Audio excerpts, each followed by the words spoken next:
नमस्कार, आप सभी का स्वागत है। आप देख रहे हैं जी बिहार झारखंड। मैं हूं आपके साथ अंजलि आनंद।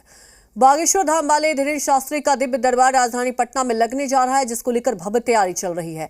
पटना के नौबतपुर में इसको लेकर पूरी जोर शोर के साथ तैयारी चल रही है। वहीं जिस ब्यास पर बैठकर धीरेन्द्र शास्त्री प्रवचन देंगे और दिव्य दरबार लगाएंगे, उसे विशेष तौर पर स्टील के प्लेट और स्टैंड से बनाया जा रहा है। ब्यास 80 फीट लंबा, 76 फीट चौड़ा और 6 फीट ऊंचा होगा। वहीं 6 फीट ऊंचा ब्यास बागेश्वर बाबा का होगा। उसके बाद 4 फीट और उसके बाद 2 फीट ऊंचाई रखी गई है। इस वक्त मैं मौजूद हूं नौबतपुर के तरेत पाली में। ये वही जगह है जहां बाबा बागेश्वर का कार्यक्रम होना है। ये तस्वीरें हैं उस मंच की जहां पर बाबा बागेश्वर का ब्यास लगना है। ये अंतिम दौर पे तैयारी चल रही है। नट्स को कसा जा रहा है। लगभग जो मंच है वो तैयार कर लिया गया है। अब इसके ऊपर कारपेटिंग का काम होगा और मंच को पैक किया जाएगा। मंच की लंबाई चौड़ाई क्या है, क्या ऊंचाई है, जो कारीगर यहाँ काम कर रहे हैं उनसे बात करते हैं और उनसे जानने की कोशिश करते हैं कि पूरे मंच को किस तरह से बनाया जा रहा है।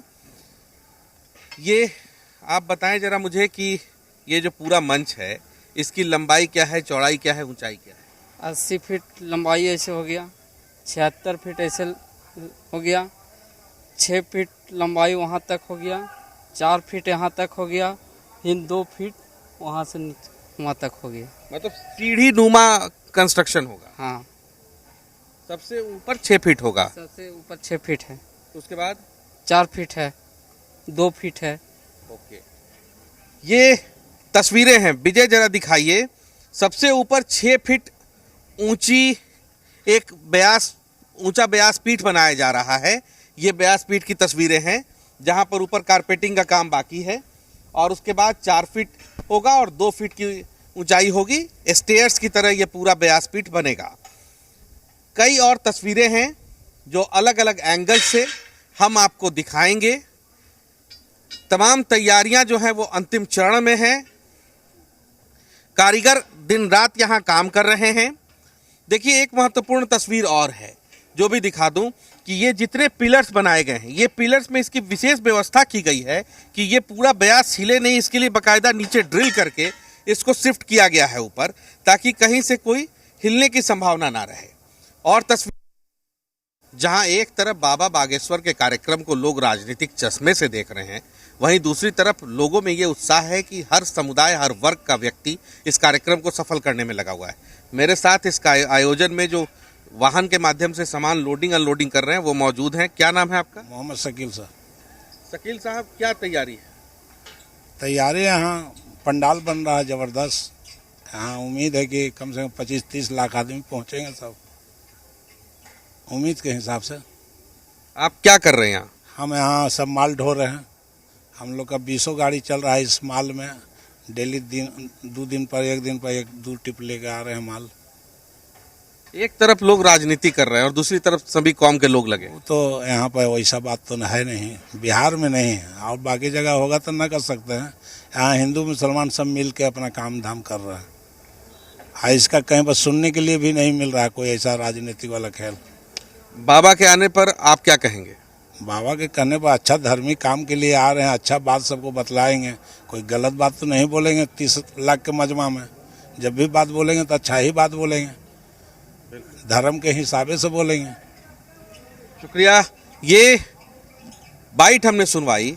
एक तरफ फिर मैं कह रहा हूँ राजनीतिक चश्मे से लोग देख रहे हैं और दूसरी तरफ हर वर्ग, हर समुदाय के लोग इस कार्यक्रम को सफल बनाने में जुटे हुए हैं।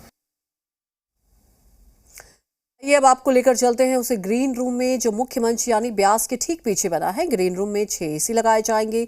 ग्रीन रूम के फर्श को प्लाई के माध्यम से तैयार किया गया।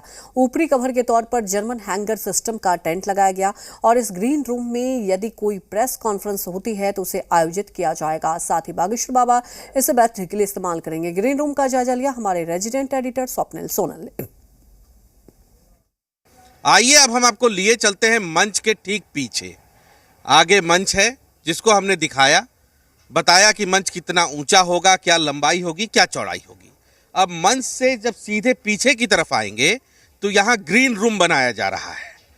ग्रीन रूम की तैयारियां भी आखिरी चरण में हैं। यहाँ पर ग्रीन रूम की ये तस्वीरें हैं इस ग्रीन रूम में प्लाई बोर्ड से जो फर्श है उसको तैयार किया गया है। इसके ऊपर कारपेट का काम होना है। कारपेट लगेगा, उसके बाद आयोजक ये बता रहे हैं कि यहाँ 6 एसी लगाए जाएंगे, पर्दों की व्यवस्था की जाएगी। यहाँ पर ग्रीन रूम के तौर पर इसको इस्तेमाल किया जाना है।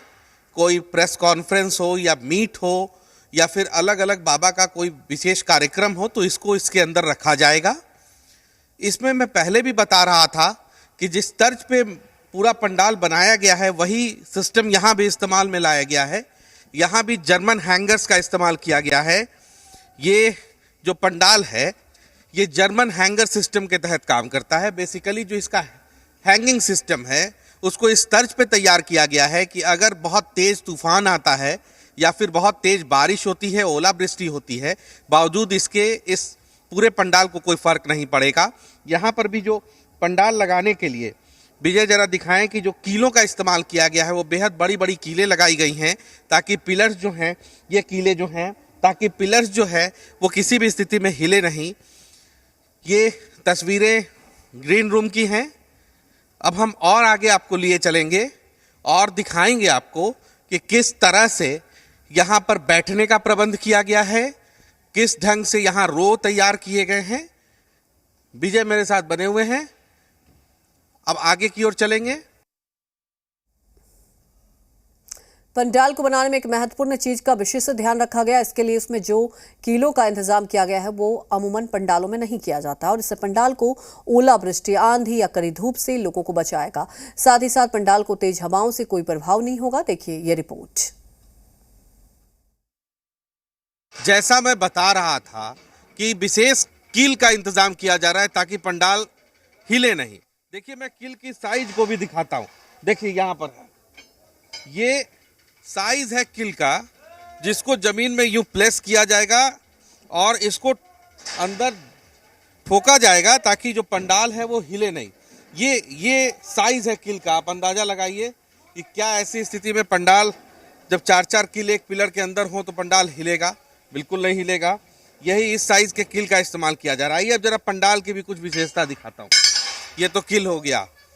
पंडाल लगाने के लिए विशेष तौर पर जेसीबी का इंतजाम किया गया है। यहाँ पे जेसीबी के माध्यम से पंडाल का काम किया जा रहा है। 3 पंडाल बनाए जा रहे हैं यहाँ। जो व्यास पीठ के ठीक सामने होगा, उसके बगल में एक पंडाल होगा लेफ्ट हैंड साइड पे और फिर एक राइट हैंड साइड पे। ये पंडालों का इंतजाम किया गया है जहां आयोजकों के मुताबिक तकरीबन एक दिन में 2.5 से 3 लाख लोग होंगे और 15 तारीख जब दिव्य दरबार होगा उस दिन तकरीबन 5 लाख लोग यहाँ एकत्रित होंगे, यह आयोजक बता रहे हैं। ये देखिए यहाँ जेसीबी लगी हुई है। इस जेसीबी के माध्यम से जो ये पिलर्स हैं उसको खड़ा करने का काम किया जा रहा है। ये जेसीबी के हैंगर्स हैं और ये जो पिलर यहाँ पर रखा है, इस पिलर को इसी जेसीबी के क्लिप के माध्यम से हैंग किया जाता है, इधर उधर ट्रांसपोर्ट किया जाता है, यहाँ से वहाँ शिफ्ट किया जाता है। और यही वो किल है जो किल मैं दिखा भी रहा था। इस साइज का किल यहाँ इस्तेमाल किया जा रहा है। दोबारा बता रहा हूँ, ये पूरा सिस्टम जो है ये जर्मन हैंगर सिस्टम कहा जाता है। जेसीबी भी लगा है, साथ ही साथ ड्रोन के माध्यम से भी काम पर किस ढंग से काम चल रहा है उसको मॉनिटर किया जा रहा है। यहाँ पर दिन रात काम चल रहा है। उम्मीद आयोजक ये लगा रहे हैं कि तकरीबन 1 से 2 दिन के अंदर ये फुल एंड फाइनल स्टेज में पहुंच जाएगा। इसके पहले कि पंडाल को वाइंड अप करूं, एक तस्वीर और दिखाना चाहूँगा अपने दर्शकों को। वो ये है कि गर्मी का मौसम चल रहा है, इसको ध्यान में रखते हुए यहाँ पर तकरीबन 300 से अधिक पंखों का इंतज़ाम किया गया है। वो पंखे यहाँ रखे हैं। विजय मेरे साथ कैमरे पर हैं। विजय जरा दिखाइए, वो पंखे वहाँ रखे हुए हैं जिसको यहाँ पूरे कैंपस के अंदर लगाया जाना है। और साथ ही साथ ये जो है ये एक सिस्टम है जिससे कि पंडाल को ऊपर नीचे किया जाता है। विजय मेरे तरफ अगर दिखाएं तो ये देखिए पंडाल को जैसे क्लिप से नीचे स्टैंड को लॉक किया गया, उसके बाद पंडाल को लॉक करने के लिए ये एक सिस्टम है जिससे पंडाल को ऊपर खींचने के बाद इसको लीवर डाउन कर दिया जाता है और पंडाल लॉक हो जाता है। तो ये पंडाल की तस्वीरें थी। अब और आगे बढ़ते हैं और आपको दिखाते हैं कि जो लोग यहाँ आएंगे वो पार्क कहाँ करेंगे अपनी गाड़ियां, जो लोग आएंगे वो रुकेंगे कहाँ, उनके लिए शौचालय का क्या प्रबंध होगा, और साथ ही साथ जो मठ का इलाका है, जिस मठ ने तरेत मठ ने ये पूरा कैंपस दे रखा है आयोजन के लिए, वहां क्या तैयारियां हैं। पंडाल के अंदर एक तस्वीर छूटी जा रही थी। वो तस्वीर ये है कि पंडाल में कई जगह जो सीधे धीरेन्द्र कृष्ण शास्त्री को नहीं देख पाएंगे, उन्हें उन तक पहुंचने के लिए यहाँ पर एलईडी वॉल का इंतजाम किया गया। कितने एलईडी वॉल हैं, कहां से आए हैं, ये बात करते। क्या नाम है आपका? लोकेश सिंह। सिंह साहब, कितने एलईडी वॉल्स यहाँ लगाए जाने हैं? 24 एलईडी जो है यहाँ पे लगेंगे। जी हाँ। कहाँ कहाँ लग रहे हैं? जो आप देख रहे हो हैंगर जहाँ जहाँ है वहाँ वहाँ। कितनी संख्या बताया? 25। जी हाँ। 25 एलईडी वॉल्स यहाँ लगाए जाने हैं। एलईडी वॉल्स का साइज क्या होगा ये भी जानने की कोशिश करते हैं। कितना? 8x12। 8x12 का तकरीबन 25 एलईडी वॉल इन 3 पंडालों के अंदर लगाया जाएगा। जहां सीधे बाबा बागेश्वर को लोग नहीं देख पाएंगे, वो एलईडी वॉल के नजर पे उसके माध्यम से देखेंगे। ये तस्वीरें नौबतपुर पाली की हैं। अब आगे लिए चलते हैं वहां जहां पार्किंग है, जैसा मैं बता रहा था, वहां जहां भोजन की व्यवस्था है, वहां जहां और तैयारियां हैं। तो बड़ी बात यह है कि बागेश्वर बाबा के कार्यक्रम के मद्देनजर तरेतूपाली गांव में एक निजी अस्पताल द्वारा अस्थायी ऑपरेशन थिएटर तक का इंतजाम किया जा रहा है। कार्यक्रम स्थल के दूसरे हिस्से में 24x7 डॉक्टर, पारा मेडिकल स्टाफ और एम्बुलेंस मौजूद रहेंगे। इतना ही नहीं, बड़े मामलों के लिए ऑपरेशन थिएटर का मिनी स्वरूप भी तैयार किया जा रहा है। नौबतपुर पाली की जहां हम अलग अलग तस्वीरें दिखा रहे हैं, वहां एक तस्वीर ये भी है कि यहां पर अलग अलग हॉस्पिटल जो है वो यहां इंतजाम कर रहे हैं। एक बड़ा हॉस्पिटल ग्रुप है जो कि यहां पर टेम्पोररी मिनी ऑपरेशन थिएटर तक एस्टेब्लिश करने जा रहा है। आईएमए के पूर्व चेयरमैन डॉक्टर अजय कुमार मेरे साथ हैं। क्या ये वाकई यहाँ मिनी ऑपरेशन थिएटर शिफ्ट कर रहे हैं? हम लोग नेता तो नहीं है, जो है सो सही बता देते हैं जी। ये पंचमुखी अस्पताल जो हम लोगों का है, सुपर स्पेशलिटी हॉस्पिटल, उसी के तरफ से ये पीछे देख रहे होंगे 100 फीट बाई 30 फीट का हमको स्पेस मिला है। और यहाँ पर हम लोग खोल रहे हैं एक मिनी ऑपरेटिंग थिएटर रहेगा। 15 बेड रहेंगे, 10 बेड अंदर, 5 बेड वो सिर्फ जल्दी जल्दी जो आया सोया पिलाए गस आ गया, बाकी 10 बेड। वो 10 बेड जो हमारा रहेगा उसमें मॉनिटर एंड ऑल फैसिलिटीज़ रहेगी पेशेंट को मॉनिटर करने की। उसके साथ साथ हमारे 2 बड़े एम्बुलेंस, पंचमुखी एम्बुलेंस आप जानते ही है, जो लाइफ सेविंग इक्विपमेंट के साथ रहता है, बड़ा एम्बुलेंस, 2 वो और 2 छोटा एम्बुलेंस 24 घंटा यहाँ लगा रहेगा। और उसके अंदर ये है कि यदि मरीज कोई सीरियस हो गया तो हमारा जैसे फ़ोन है, इसमें ऐप है, और हमारे जितने कंसल्टेंट पटना में हैं ना, जैसे कार्डियोलॉजी वाले हैं, न्यूरो वाले हैं, गायनी वाले, सब है, सबका ऐप है। इसमें तुरंत यहाँ से वो वीडियो कॉल करेगा जो लोग भी रहेंगे हमारे यहाँ डॉक्टर कि सर ऐसा ऐसी स्थिति हो गई है, ये मरीजवा जरा ही लग रहा है, ईसीजी ऐसा है, क्या करें। यदि कोई साधारण बात होगी तो बतावें कि ऐसे करो, मॉनिटर करो, दवाएं, हमारा सब आईवी फ्लूइड वगैरह, और नहीं तो तुरंत एम्बुलेंस में डाले, लाइफ सपोर्ट के साथ पहुंचा दिया सेंटर पर। दूसरा प्रॉब्लम क्या है, जो मेन चीज़ होगा इतनी गर्मी में, डायरिया, वॉमिटिंग, डिहाइड्रेशन, कोलैप्स, सब की सुविधा है। टैबलेट से ठीक है तो हुआ है, नहीं तो आईवी फ्लूइड यहीं चला देंगे, टनटना गया मरीज, निकल के चला गया। और बात होगी, बहुत लोग इसमें घायल होंगे। हमारे यहाँ श्रवण बाबू हैं, बिहार के सबसे नामी फर्स्ट एड के इंस्ट्रक्टर। इनकी 20 लड़कों की टीम यहाँ 24 घंटा, रात में सब सूते गए हैं। वो जो बेड मरीज के लिए बना है ना, ओकरा में सूतवो करेगा सब, तो रात में सोएगा भी। 20 राउंड द क्लॉक हमारा वॉलेंटियर रहेंगे। किसी को भी चोट चाट कुछ लगा तो प्रॉपर फर्स्ट एड करके और ये करके और सीधा यहाँ से एम्बुलेंस से मेन सेक्टर में भेज दिया जाएगा। ये एक महत्वपूर्ण जानकारी हम अपने उन तमाम दर्शकों के साथ शेयर कर रहे हैं जो जी मीडिया के माध्यम से हमें देख रहे हैं। यहाँ पर पंचमुखी सुपर स्पेशलिस्ट हॉस्पिटल जो है उसके तरफ से ये इंतजाम को बताया। दोनों डॉक्टर्स ने, बिहार के दोनों रिनाउंड डॉक्टर्स हैं, उन्होंने बताया कि किस तौर पे इंतजाम रहेगा। कुल मिला के कहा जाए तो श्रद्धा होगी, भक्ति की शक्ति होगी और उसको संभालने के लिए पूरे के पूरे लोग होंगे और चिकित्सकों की पूरी टीम मौजूद होगी। यहाँ रुकते एक छोटे से ब्रेक के लिए। बालाजी सरकार की जय।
अमृतसर ब्लास्ट केस में पंजाब पुलिस ने किया मामले को सुलझाने का दावा। 5 आरोपियों को किया गिरफ्तार। कहा पंजाब को अशांत करने की थी साजिश।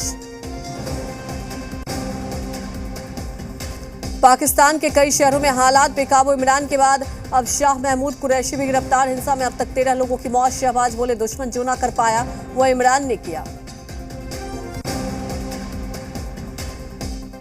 विपक्षी एकता को मजबूत करने के लिए सीएम नीतीश कुमार महाराष्ट्र रवाना। मातोश्री में उद्धव ठाकरे से होगी मुलाकात। एनसीपी चीफ शरद पवार से भी होगी बात। नीतीश के समर्थन में मुंबई में लगे पोस्टर।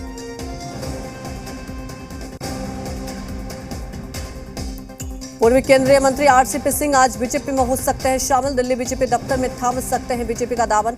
जेडीयू से इस्तीफा देने के बाद सीएम नीतीश कुमार के खिलाफ खोला था मोर्चा। प्रस्तुतकर्ता फिनो मतलब फिकर नॉट। बालाजी सरकार की जय।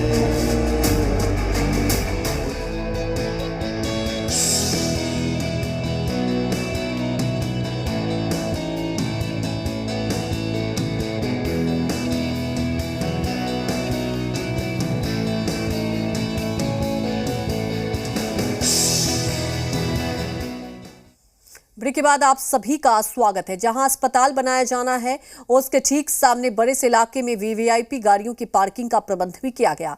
जहां अस्थायी तौर पर एक बजरंगबली की 20 फीट की प्रतिमा तैयार की गई। जो प्रतिमा अब अपने अंतिम चरण में है। प्रतिमा बनाने का काम जल्द पूरा कर लिया जाएगा। अब हम आ गए हैं पार्किंग एरिया के अंदर। ये पार्किंग एरिया है। मेरे ठीक राइट हैंड साइड पे जो तमाम तस्वीरें हम लोगों ने दिखाई वो पंडाल की थी, ग्रीन रूम की तस्वीरें थी, कैसे पंडाल बनाया जा रहा है वो दृश्य था। और ये पूरा कैंपस जो है वो पार्किंग के लिए इस्तेमाल किया जाएगा। यहाँ पे 20 फीट की बजरंगबली हनुमान जो होते हैं उनकी प्रतिमा बनाई गई है। पीओपी से ये प्रतिमा तैयार की गई है। आखिरी चरण में तैयारी चल रहा है। अब बस इसको कलर किया जाना है। पीओपी और पुआल के माध्यम से इसको तैयार किया गया है। देखिए ये तस्वीरें हैं जो यहाँ पर एक बजरंगबली की प्रतिमा भी स्थापित की गई है बाबा बागेश्वर के आने के पहले। 20 फीट इसकी ऊंचाई बताई जा रही है। कल शाम तक ये प्रतिमा भी पूरी तरह से तैयार हो जाएगी। अब इस प्रतिमा में जैसा मैं बता रहा था कि पुआल का इस्तेमाल हुआ है।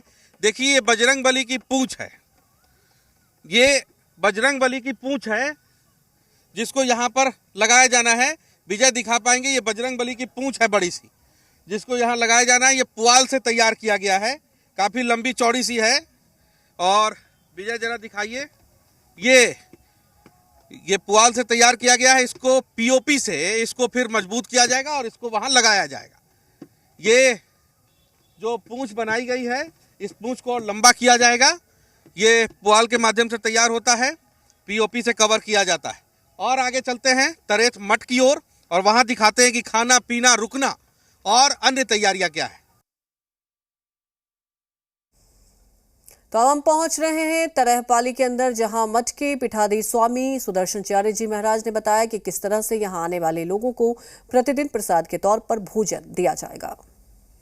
तरेत मठ के मठाधीश और यहाँ के पूरे कार्यक्रम की एक तरह से जिम्मेदारी भी इनके ऊपर है, मठाधीश भी हैं।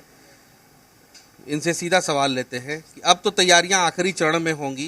पूरी तैयारी पूरी है, पूरी तैयारी, किसी तरह की त्रुटि तैयारी में नहीं है। कितने लोगों के आने की उम्मीद जता रहे हैं? कम से कम 15 लाख। यहाँ ये भी सुना है कि भंडारे का भी आयोजन है। फुल भंडारे का आयोजन है, भंडारा ही नहीं, बाल भोग का भी आयोजन है। बाल भोग और राजभोग हम लोग कहते हैं। नाश्ता के कहते हैं हम लोग बाल भोग और भोजन के कहते हैं राजभोग। तो दोनों की व्यवस्था फुल। कितने लोगों को खाना खिलाया जाएगा? जितने आएंगे उतने को खिलाया जाएगा, कोई माप तोल नहीं है। ये पीठाधीश थे यहाँ के, जिन्होंने बताया कि जितने लोग आएंगे सबको भोजन की व्यवस्था प्रॉपर उपलब्ध कराई जाएगी।